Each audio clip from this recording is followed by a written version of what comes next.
আজকে আমরা মূলত শিখব কিভাবে কোনো দ্রবণ থেকে কপার 2+ আয়ন শনাক্ত করতে হয়।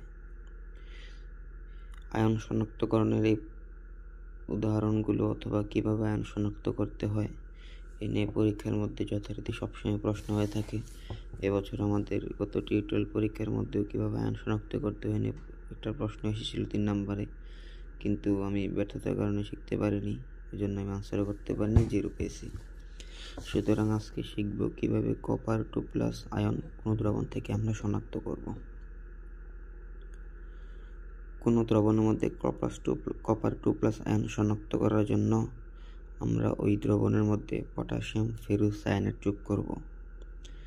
পটাশিয়াম ফেরোসায়ানেট যোগ করলে যদি ওই দ্রবণের রং লালচে বাদামি হয়, তাহলে আমরা এনশিওর হতে পারবো যে ওই দ্রবণের মধ্যে কপার 2+ আছে। তো আমরা বিক্রিয়াটা লিখি এখন।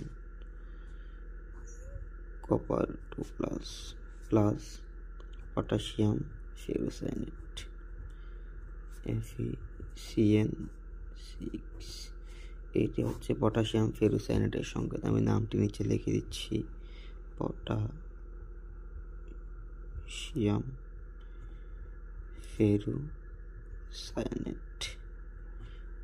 ফেরোসায়ানেট।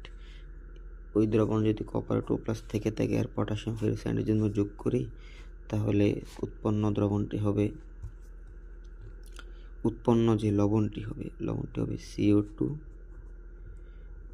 FeCN6 plus potassium ion. সেখানে উৎপন্ন হবে কপার ফেরোসায়ানেট এবং পটাশিয়াম আয়ন, আর এই দ্রবণের রং হবে লালচে বাদামি। আর এইভাবে যদি আমরা পরীক্ষার মধ্যে লিখে দিয়ে আসতে পারি, আমরা পূর্ণাঙ্গ নাম্বার পেয়ে যাব।